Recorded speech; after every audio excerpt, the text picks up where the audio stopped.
I think we're ready for a new question. Does anyone have anything they want to contribute? I do. Ooh, okay. So, Nick, take it away.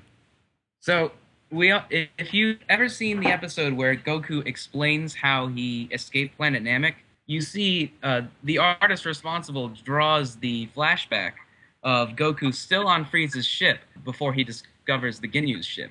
But we see in the episodes earlier in the at the end of the Frieza saga that he in fact wasn't on Frieza's ship before the thing exploded. So what are we supposed to believe? Was it like, was Goku like making a mistake or like lying to them, or I don't know, was it an oversight?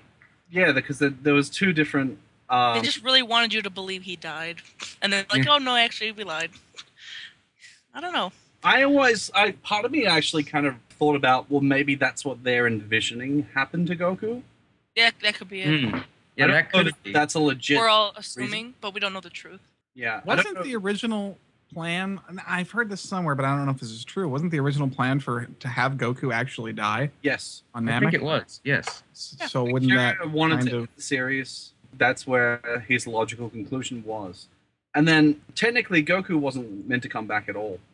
Which meant when they wanted to push the series, if Cell was to be introduced, Gohan would be the one to defeat Cell because Goku was gone now. Well, Gohan did defeat Cell. No, but that's how it would have went, just with the absence of Goku throughout the whole. Pretty much picture the Cell saga without Goku. Mm-hmm. Which kind of sucks because I kind of liked it there as a misdirection. Like you were sitting there going, all right, so we're to believe that Goku's going to fight Cell, and he's the one hope that you have, for the planet. But it was a nice surprise, I think, to have Gohan step up. And I think that threw a lot of people when they weren't expecting it. At least I know I wasn't expecting it. They kind of did a little foreshadowing with that. I don't know, man. I think they kind of laid it out. I guess as a kid I didn't expect it, but now when I look back at it, I go, how could I not have seen that? Yeah, maybe. I can see that. They did a lot. I don't think he was, and people would say, and the enemies would say that. And I don't know. Something you wanted to say, Nick? Sorry, you kind of got spoken over the top of. Oh no, I was just agreeing with Arrest. Wait, say his name again. Arrest. Arrest. There you go. You got it. I was agreeing with that Arrest. You know what though? It was originally Arrest. I'm not Arrest for the record. Oh really? Don't. No. So I stuck an A in there because it didn't sound. It used to be us rest, but then I was tired of sitting. Having people trying to sit on you. Yeah. Okay. I did not make a good chair, just letting you know.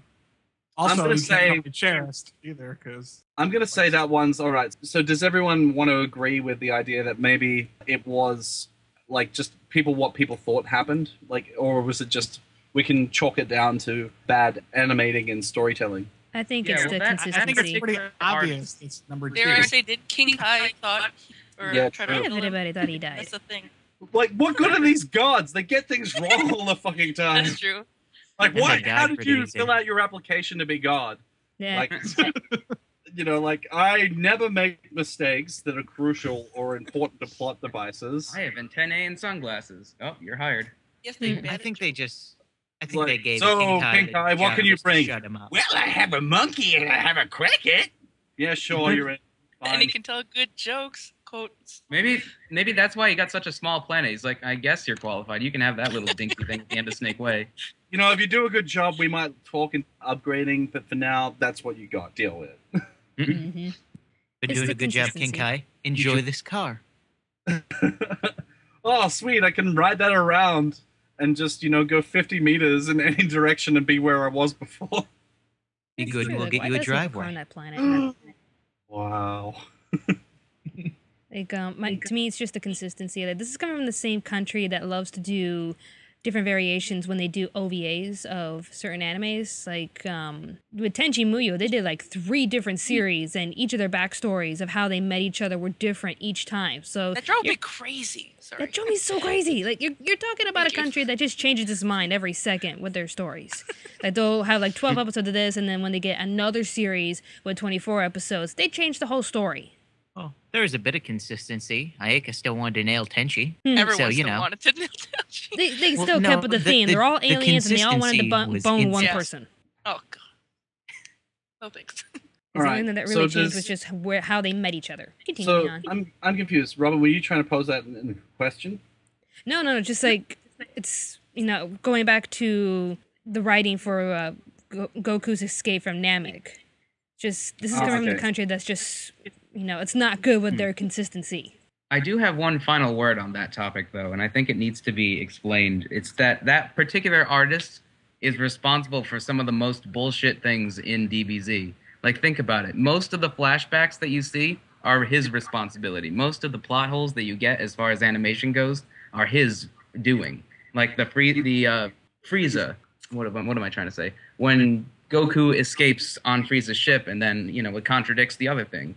When Vegeta fights Gohan and takes off before that episode. When, I know that he has another plot hole, but I can't think of it off the top of my head. But when Vegeta takes off and then the next episode he's still there next to the tree. Yeah, basically. I didn't get that either. I was like, oh, what? That's the same. I believe that's the same artist. And if it's not, you can be corrected. But he's responsible for pretty much holding in filler with flashbacks. Bad animation and bad drawings, and I really don't. Nick loves this guy. That's kind of what I want to bring. And then Toy Animation just let it slide. It's like whatever. Yeah, basically. Masayuki Yoshiyama is the guy's name, and he's terrible. I wish he never even partook in the DBZ stuff, in the DBZ franchise. His drawings are awful. I don't like how they keep changing artists, and how they kept the really bad one throughout the Buu saga. I'm just like, what?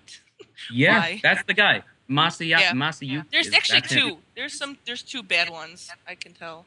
I know what you're talking about. And then some other weird, I don't know. Yeah, I kind of don't mind the other bad artist as much as this one, because he doesn't use flashbacks as much, and at least he animates a little better, or at least the in-betweens are nicer. But I don't know. Yeah, that's the main reason why I want to bring up that point, is because I want to bash that artist, because me being an artist, I know, I just hate it. See, pretty much you're saying that Akira-san is responsible for the plot holes as much as George Lucas is responsible for Jar Jar Binks.